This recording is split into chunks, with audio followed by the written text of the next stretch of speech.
गोव्यात एक भयंकर अपघात घडला असून येथील पोंडा येथे एका 10 चाकी ट्रकने पदचाऱ्याला जोरात धडक दिली। ही धडक इतकी जोरात होती की त्या व्यक्तीच्या शरीराचे 2 तुकडे झाले आहेत। घटनास्थळी उपस्थित लोकांनी सांगितले की ही टक्कर इतकी जबर होती की त्या व्यक्तीच्या शरीराचे 2 तुकडे झाले।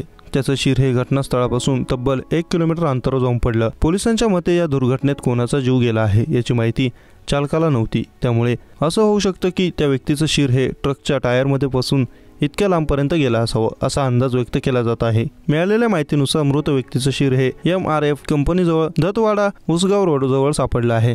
ट्रक चालकाला या घटनेबाबत तेव्हा माहिती झालं जेव्हा पोलिसांना त्याला सांगितलं की तो घटनास्थळावरून पुढे निघून गेला आणि त्याने उसगाव रबर कारखान्यात ट्रक पार्क केला। घटनास्थळी उपस्थित लोकांनी पोलिसांना सांगितले की त्यांनी स्वतः आपल्या डोळ्यांनी अपघात पाहिला आहे। भरधाव वेगात असलेला ट्रक पदचाऱ्याला धडक देऊन पुढे निघून गेला। ती व्यक्ती तेव्हा रस्ता ओलांडण्याचा प्रयत्न करत होती। मृत व्यक्तीचं नाव आनंद धर्म नाईक असल्याची माहिती आहे। 57 वर्षीय आनंद नाईक हे पोंडा येथील रहिवासी होते। प्राथमिक तपासात हे हिट अँड रनचं प्रकरण असल्याचं दिसून येत आहे। घटनास्थळावरून मिळालेल्या CCTV फुटेजचा तपास करण्यात आला, त्या आधारे या ट्रकपर्यंत पोलीस पोहोचले। हा ट्रक रबर कारखान्याच्या आत जात असल्याचं दिसून आलं। या ट्रकमध्ये रबर होतं, जे ट्रकमधून हे रबर टायर कारखान्यात पोहोचवलं जात होतं अशी माहिती पोलिसांनी दिली आहे। पोलिसांनी या प्रकरणात ट्रक चालकाला अटक केली आहे। त्याचं नाव धन्नानाथ जोगी, वय वर्ष 66 असल्याची माहिती आहे। तो राजस्थानच्या उदयपूर येथील राहणारा आहे। पोलिसांनी अपघात झालेला ट्रकही ताब्यात घेतला आहे।